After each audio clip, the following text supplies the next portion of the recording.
One of the great pleasures of running this summit every year is our ability to bring new names, new faces, and we welcome next to join me on stage Diane Scott, Director of Media and Corporate Affairs for Visa Europe. Diane got the attention of senior management by using measurement. That's the headline. Thank you very much. I think I feel quite intimidated after such a big idea from Omar, and my story is really, I feel by comparison, quite small and very personal. I'd recently taken over the job of Head of Media and Corporate Affairs, and then presented with a new Chief Executive who was quite suspicious, hadn't had much experience in communications himself. And so this is a little story about how we and my team used metrics to try and win him over.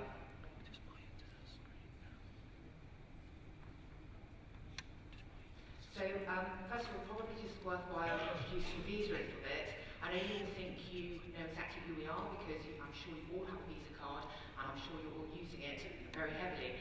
The first thing we should tell you, particularly if you're from the UK, is we are not a credit card company. We don't issue credit cards, we don't set the interest rates, if you come see me afterwards, I can't do you a really good deal. What we do is we provide the rules, the technology and the infrastructure to allow those transactions to take place. We process thousands of transactions every second, but it's actually the banks, which are members and clients, that actually issue those cards and sign up the merchants, as we call them, the retailers and businesses that accept those cards. We're a very strong growth business, so we're very fortunate. I think there are many businesses that will say that they've got 25% annual growth on their gross revenues.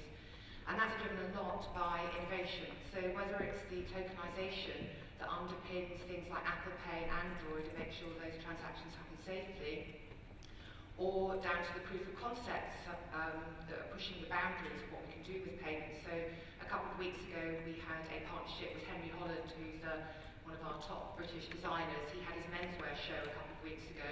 We worked with him and a company called Blipper to put together a virtual reality payment proof of concept. So there's a lot going on in our business at the moment. That's driven by us. There's also a lot of external factors. So on the 9th of June, due to European regulation, we had to split our business into separate units. So we've undergone some of the changes that you've seen if you were in BT in the UK or some of the energy providers, separating out those business units. That literally happened a couple of weeks ago. And any moment now we will be closing the deal where Visa Inc. will finally own Visa in Europe. So I know that sounds a bit odd that Visa is buying Visa, but we were a separate business, wholly owned by our clients. So the banks owned us, and by the end of this month we will close that deal and we'll finally be back and part of a fully commercial organisation. So I've said there's a lot of change, but really that's all we've been doing in our business. I've been at Visa and it's a bit like being in Alcoholics Anonymous. My name's Diane Scott and I've been at Visa 20 years.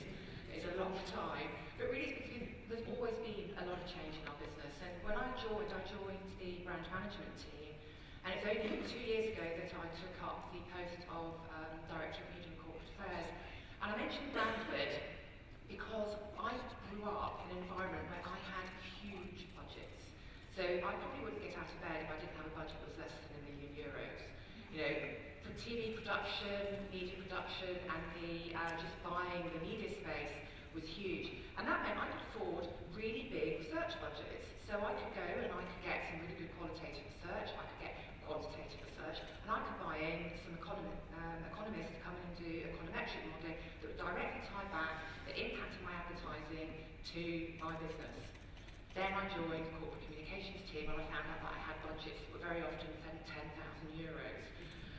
And I have to say, I'm amazed what you can do with that. It's an amazing job, and I have to say, I hope not any advertising for this, I much prefer this. It's so much more fleet of foot, it's very exciting. But when you're only spending €10,000 on something, you can't afford those expensive researchers. So one of my first questions to my team when I joined was, so how do we evaluate what we're doing? How do you judge the impact of what we're doing? And I wasn't very surprised when they trotted out the usual share of voice charts and the huge, thick tipping books. I mean, okay, they were PDF files, but they were huge. And, you know, I guess in one sense that's impressive, but, you know, when I was used to having something much more tangible, I was really quite disappointed. So I pushed a bit harder, and the team team said, well, this is it, this is what you do in PR, there isn't anything else. So I thought, well, okay, well, I'll just write off the budget that I spend on that. I mean, at least it's some numbers, it's a kind of a necessary evil. I'll get on to work on some other things in the business. But even in the 2 years that I've been doing this job, the world's changed quite a lot. So both from a communications perspective and from the business perspective, it's getting more difficult. And I suppose the crunch point came when, not long into my job, a new CEO started. So Nicolas Huss joined us. He was from GE. I don't know if you've got anybody from GE in the room. And also venture capital-backed businesses. So as you can imagine, he was incredibly sharp, very bright, got things really quickly, very focused, completely no nonsense, and so commercially focused you wouldn't believe. So the day came when we were summoned in to come along and demonstrate. So what do you do in corporate communications? Why should I care about it? What's the value? And quite honestly, there's a big cost here. So what can we do about that? So we sweated over producing, as you can imagine, communications people with a brand background, beautiful presentation, gorgeously showcasing all the marvellous things that we've been doing. We get into the meeting, and I think probably we're on page 2 where we'd introduced the team, where he started firing questions at us, thick and fast. I mean, this was clearly a test. And, we were fighting our corner, and then the questions that I knew were going to come popped into his head. I said, so, this share of voice, how do I know that anything that you and your team are doing are delivering that share of voice? Because quite frankly, Visa, we're the biggest brand, I'm going to get that anyway all the time. And then more pointedly, and so even if I take that you have created this, how do I know that any of this coverage is doing anything for my business? And he's right, isn't he? I mean, those are the questions that we have to be asking ourselves. And when you look at the pressures that we're under, they're even more justifiable. Because budgets are getting tighter, and I'm sure that's not just, we were preparing to be taken over by business, so driving efficiency is really important, but I'm sure that's not, something that's unique to us. I think that's something that in this current climate is true for everyone. So everything was being hard fought over. Every penny had to be justified and fought over. And at the same time, we were decentralising our business. We were empowering the local offices. They were getting more of the budget. Less of it was centrally held by me and my team. It was all going to the local offices, and they would be given greater autonomy. But while they were having greater autonomy, none of the accountability there. So if something went wrong, that sat right back with my team. And there's very little patience with moaning that, but it's getting very difficult out there. The media's becoming fragmented. There's more competition. So it feels like a lot of pressure on the team. So clearly we needed to do a better job. And so we took the challenge to our media evaluation and monitoring partner. We use Gorkana, who's the headline sponsor here, although obviously I'm sure there's some other great partners here. And we challenged them in the same way that Nicolas had challenged us. So he said, help us demonstrate that we do the right things, that they add value, and this is something that Nicolas should continue to invest in. And here's the science bit. So, I hope you can read this. This is the front page of the dashboard that we produce. So we get a very detailed report from Gorkana, and this is the front page. I've debranded it, I've taken away the months, so there's no commercially sensitive data on here, but this is real data from us. So the first thing we did is to look at share of voice, and we now only look at positive share of voice. So this is the circle here. And it's obvious, isn't it, but we strip out the negative stories because you don't want that to be boosting your share of voice, because that isn't a great idea. It doesn't mean we don't look at negative share of voice, it just means that we keep that in the detail of the report. But then, more importantly, we wanted to look at,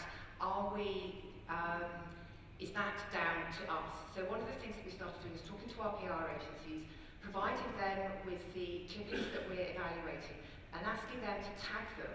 Was this down to activity that you've done? So was there a press release? Was there a media event? What was going on? And did that directly come from that activity? So now we've got something called, was it proactively generated coverage? So you see here, at the time we were running at 48% in that month, but on average it was 42% over on a rolling average. So we can say that almost half of the coverage that we get is down to the activity that the So that was the first piece of information we went back to Nick Talbot. So do we impact this share of voice? Yes, we do. If we stepped away, if we didn't invest in this, our share of voice would drop massively, and that we'd just really effectively be leaving the market open for the competitors to tell the story around payments. But more importantly than that, we need to try and demonstrate that there's a tie-in between the activity that we deliver and how it delivers something back to the business. So what we started doing is looking at message delivery, which is this chart here. So it's relatively easy for the media evaluation agency, because they've got barrages of people literally looking through all the coverage, to say, does it contain one of our key messages? However, the really challenging bit is defining what is a key message. Because I can put that up there and go, isn't that fabulous? 74% of it contains a key message. But if that key message is irrelevant to the business, it doesn't count for anything. So we spent a long time, we were quite lucky actually, because having a new chief executive, we got a new corporate strategy. So it was a really good time to refresh the corporate communication strategy. And we took a very simple approach of going, well, what are the priorities of the business from the strategy? And they came down to 5 things. And then we said, well, if we were going to achieve that strategy, what do we need our various audiences to think and to do to achieve that strategy? And then what messaging and proof points have we got that might bring about that change in attitude or behaviour? We turned those into messages, and that was then what we were using to brief our PR agencies. This is what we want you to get coverage on. And then we had to turn that back as a brief to Gorkana for the sort of coverage that we were trying to evaluate. And I have to say that was quite difficult to do, because if you're too narrow in the messages that you choose, then you hardly get any coverage. But if you're too broad in what you count as being a key message, then you end up with a huge amount of stuff, and it becomes unbelievable to senior management that there's any linkage between what you're doing and business strategy. So I think it probably took us 3 or 4 months of various iterations to get that absolutely right. But what it does allow us to do is now to tell a story that, yes, we're in the media a lot, but that's a good thing. That means that our messages are getting out to a lot of people on a regular basis. We're also able to say that most of that coverage is driven specifically by us, and that's a good thing, because we're not leaving a vacuum for the competition to fill. And it also allows us to say that the coverage is directly aligned with the business.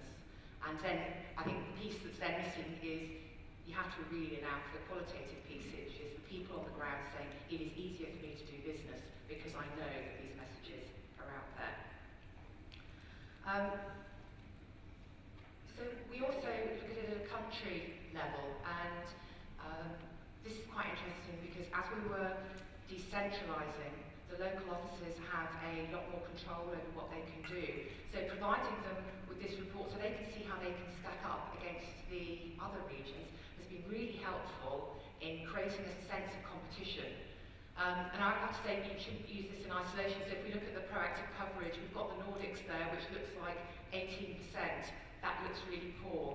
But if that's 18% of a large number, then that might be quite good. Or it might be that in the plan that we signed off with them, it was going to be a quiet month. And that's okay too. But it's becoming a useful tool for us to engage with the local offices and help identify best practice that we can share where they're doing particularly well, and to identify problems quite quickly before they get worse. And the final kind of techie slide I wanted to show was, I don't think we've got this quite right yet, but this is looking at share of voice and comparing traditional media and social media in one of our priority areas, which is mobile payments. And we can look at this and go 13%, so we're number 2 in the traditional space, which is the one that we usually care about. That's pretty good, considering it's a crowded marketplace. When we start to look in social media, you can see that there's a competitor there who's absolutely dominating that space. And so what this has started to make us think is have conversations with the business that aren't just about communications, because firstly, this allows us to show where our competitors being active, and we can look at it market by market, and that's helping them to start tailor the way that they want to launch and support their products. But it's also caused us to review the way that we do our communications, because if you think about mobile, the place where people are learning about mobile payments is primarily in the digital environment. So if we're spending a lot of time in the traditional space, we're probably missing our audience. So,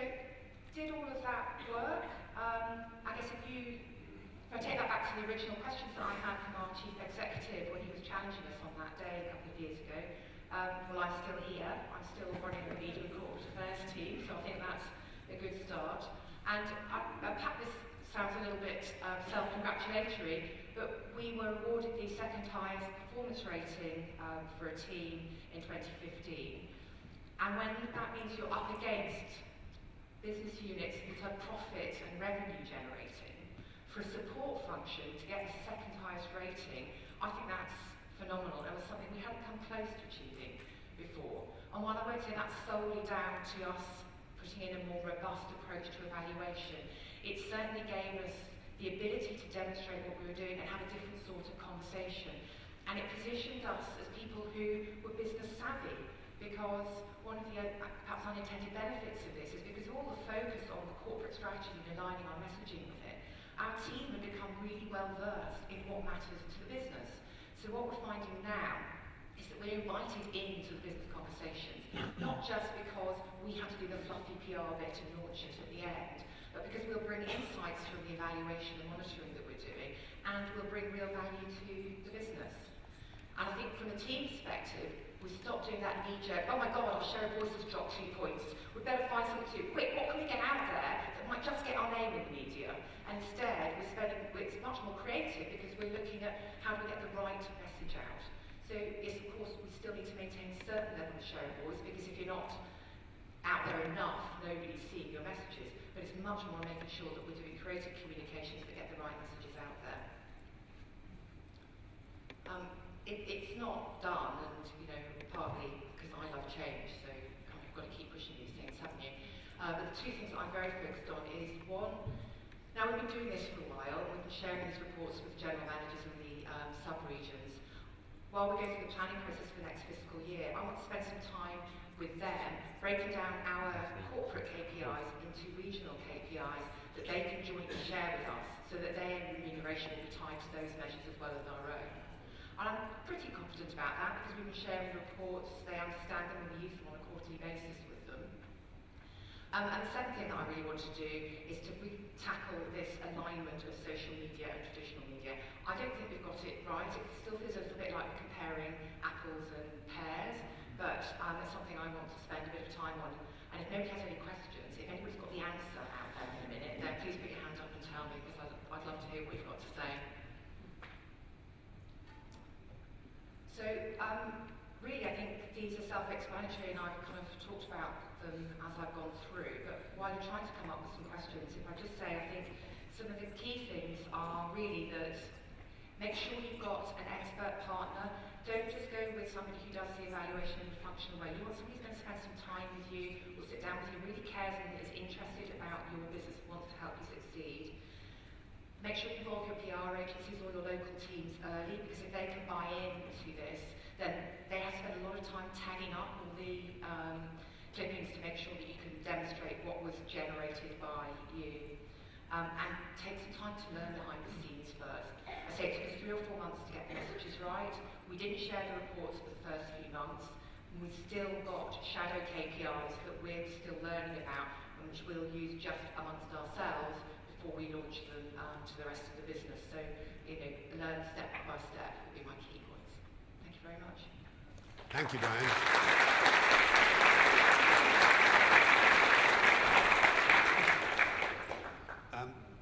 One thing that you will find, there is a session tomorrow, a workshop by the AMEC non-profit group, which plays very much to Diane's presentation, because we've been exploring barriers to the use of measurement, and you use the arrival of a new chief executive in order to introduce new thinking, which is great. Let me go to the first question for Diane. I don't make a connection between what we were first and what we do in your lecture. So, between knowledge measurement and ignorance measurement, you talk about performance measurement, and what we heard from people we're talking about from the finance cluster is mainly that there's so much change going on, like fintechs, like blockchain, and white label banking. Do you know something about innovation management with your media monitoring, like finding topics around that you don't have on your radar at the moment, or don't do anything in that direction? We do. I mean, that whole area of fintech is something that's really critical to us, both because we want to partner in it, but also it's a threat. So it is one of the topics that we're working with Corcana on, is how do we monitor and how do we judge what our influence within that debate and that discussion is. It's really difficult because there is so much noise out there and the messaging is so varied. So it's one of those things that we kind of got a watching brief on. So it is part of our report and we do look at it, and very often you'll find it's more of the conversation that we have with Corcana and then with the local agencies where we see this activity going on. And on the front report was that big gap. So on a monthly basis we review all of that detail and we sit down and that big gap we fill with what are the key insights. So the way that's working for us at the moment is we don't have like a nice KPI or anything, but by having those discussions and debates we're able to surface what we hope are new business insights, and that goes on the front cover and goes to our exec team. Does that help? Yeah, it's just how you just combine this knowledge management with ignorance management, with what you don't know. So I think that's what you talked about, just giving it in free answers, not even a KPI system, but giving it in free text. I think that's certainly what we're finding, and it makes you open to it. Just because you can't measure it yet doesn't mean you shouldn't keep looking at it and trying, I think. Thank you. Thank you. Okay. Looking for another question for Diane. Okay, we have it.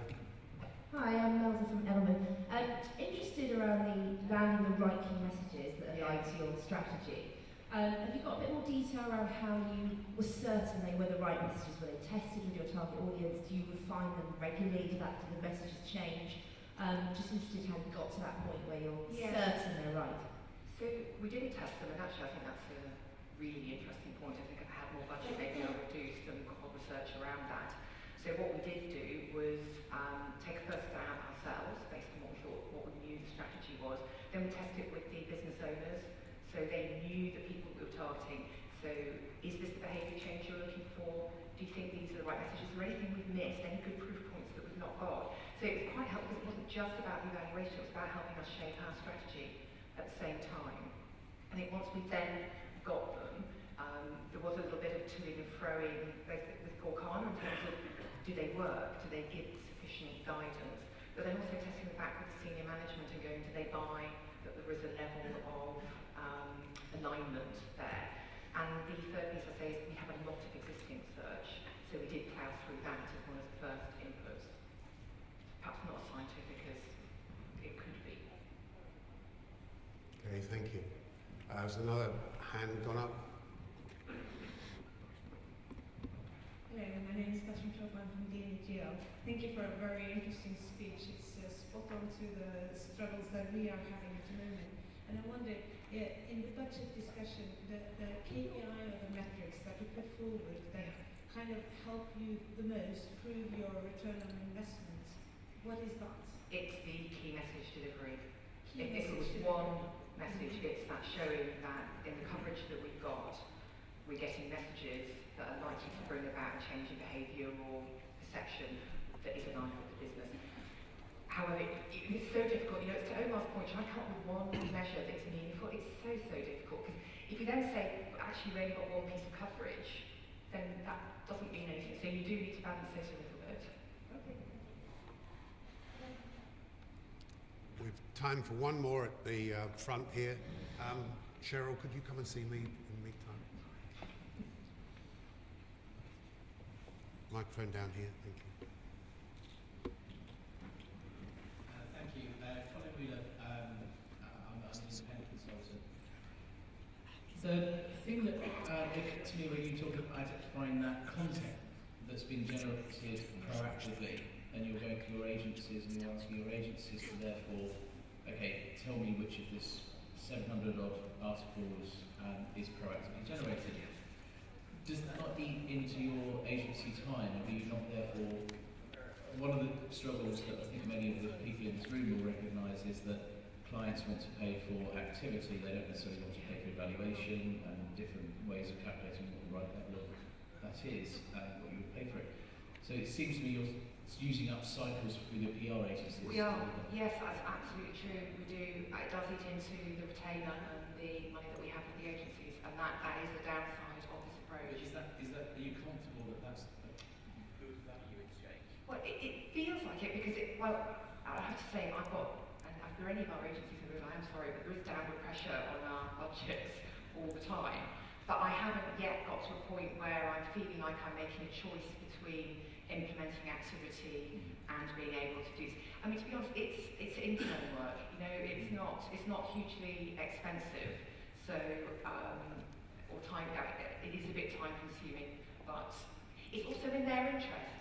Because if they can show that they're making a bigger contribution, then I'm looking at them as an agency going, well, blimey, they're doing a bloody good job. I might invite them in to go and do another project with us, get some insight. You know, so there is a little bit of incentive for them as well, I think. I think I agree. It's just like I suspect many of us have come across the less understanding clients who just expect you to do the evaluation for free because you let's prove your value. No, It's good to hear that. And I think, you know, it was also involving them early in the process. So when we told them this was a challenge we'd had from Nicola, and this was the approach that we were taking, and this is how we were going to do it, involving them in the messaging definitions as well, was really helpful because I think they felt more bought into everything that we were doing. And, you know, although there is a move from central to decentralised, we don't have very many comms experts in our market, so we're very heavily reliant on our local agencies. They effectively are our outsourced team, and that may be different for some people. Thank you. Diane, come back on stage. Thank you. So I'm just looking around one more time. Some great questions. Oh, there is one more question. We'll take a quickie. At the back, gentleman in blue shirt. Good morning, thank you. Hold the mic very close to you, please.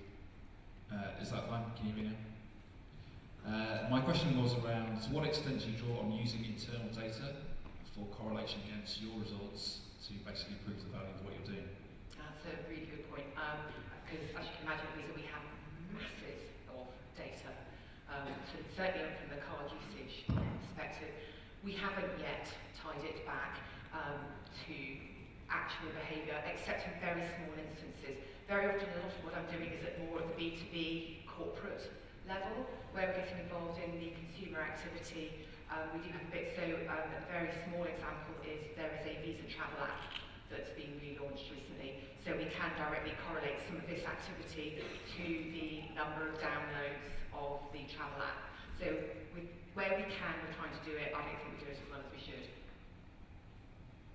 Okay, thank you. Thank you, Diane. Thank you for being with us. And